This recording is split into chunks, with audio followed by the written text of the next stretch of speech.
Hey everybody, this is Jay Evans, and you are listening to the Jay Evans Thoughtcast. On this podcast, our favorite question is, have you ever thought about if you consider yourself a lifelong learner, Christian thinker, or just a 5 on the Enneagram, this is the show for you. We hold on to our ideas loosely and aren't afraid to talk about anything. Hey everybody, I am back. Hope that my absence made your heart grow fonder as we were apart. Let's kick it off today. Today's podcast episode is called, Is Changing Your Mind a Bad Thing? And here's the main idea. Changing your mind is a sign of growth. It is not something to be feared or viewed as shameful. And I think not growing should be feared. A couple months ago, I was scrolling through my Facebook news feed and saw a friend of mine post an article from a guy named Joshua Harris. Joshua Harris wrote a really popular book called Why I Kissed Dating Goodbye. And 20 years later, Joshua Harris had come out and said, I don't agree with my book anymore. And I thought, whoa.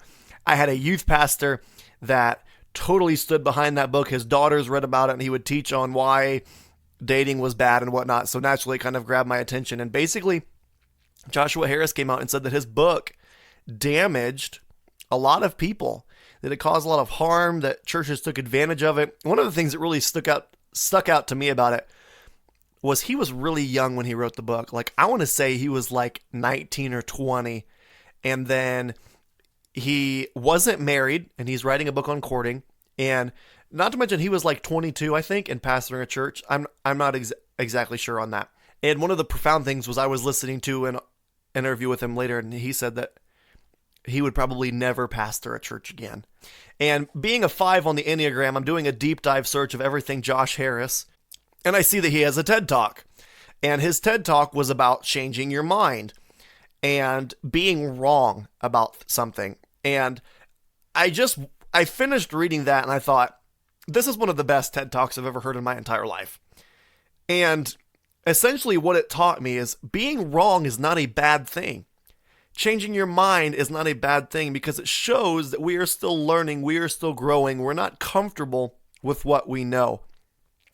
One of my favorite series of YouTube videos is from Steven Crowder called Change My Mind, where he has different people come up to him and sit at his table and interview with him, and they try to change his mind on certain issues. And I love to have that approach with certain things I listen to, where I will approach, let's say, a podcast or a book and say, change my mind. And the question I want to ask you is, when is the last time you consumed some content that had differing beliefs from yours?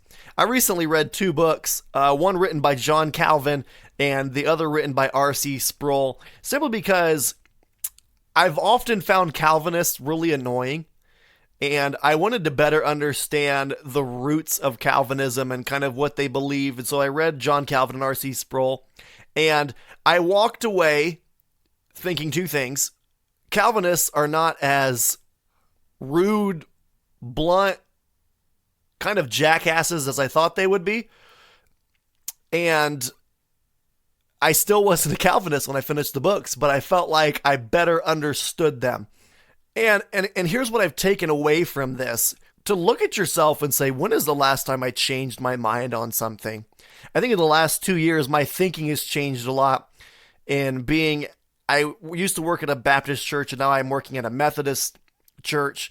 I've started listening to podcasts such as The Holy Post, Theology in the Raw, John Mark Comer. I've listened to a little bit of Richard Rohr, but he's way too out there for me. And I haven't always agreed with them, but I've found there's something about consuming content from people that are in different cultures from you, people in different parts of the country, people that are in different circles of Christianity than yours. Because if we're surrounding ourselves with people that believe the exact same things we do, people that never disagree with us, people that never want to say we're wrong, then we are not growing, we are not changing, we are not learning, and that is a scary thing. One of my favorite things to do is get together with one of my good friends, Joey. Joey is a Pentecostal minister. I'm not 100% sure if that's the word to use, but that's what I'm going to use, Joey. And he is always challenging my thinking. He's not afraid to say, I disagree with that, but he's always civil about it. And here's one of the big things. Do we really feel like we need to change the mind of somebody that disagrees with us, or can we say it's okay?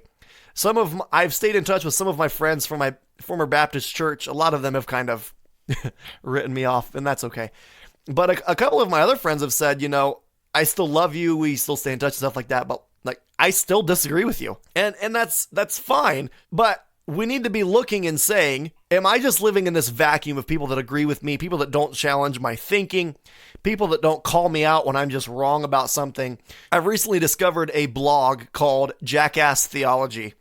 And the reason it's called that is because it's that they feel that word has more of an impact than calling someone a Pharisee. We've kind of gotten dull with that word. So it's all about how when it comes to certain issues in Christianity, when it comes to certain discussions, we can kind of be jackasses. And I thought, you know what? That's really true. And I can look back a lot of times in my life and say, you know what? I was flat out wrong about that. I remember when my wife and I were in premarital counseling, my wife was telling our counselor, Maria, just about how annoyed she was. She was going to Ball State, which is a very liberal college, and she was tired of learning about these differing things. And our counselor, Maria, said, you can learn about something and not agree with them, but simply understand their viewpoints. And that was really profound to me, and it stuck with me to this day, as our premarital counseling was almost 4 years ago. Wow. I walked away from that saying, you know what? I have never met anyone in my entire life who agrees with me 100% on everything. Isn't that insane? And so I would encourage you to take a look at what you consume. Books, podcasts, really from a learning perspective, and say, is there anything in here where the people just are in a whole different world from me? I mean, John Mark Comer is in Portland, Oregon. N.T. Wright is from Scotland or something like that. I can't remember. And even hearing about church culture in Nashville is really intriguing to me. So I would encourage you, when is the last time you changed your mind on something? When is the last time you looked and said, you know what, I was wrong about that? And if it's been a long time, you might have to do some introspection and say, you know what, it kind of horrifies me that I'm never wrong. That's not a place I want to be in. Thank you so much for listening to the Jay Evans Thoughtcast. One of the most helpful things you can do is subscribe and leave a review. Thanks again for listening.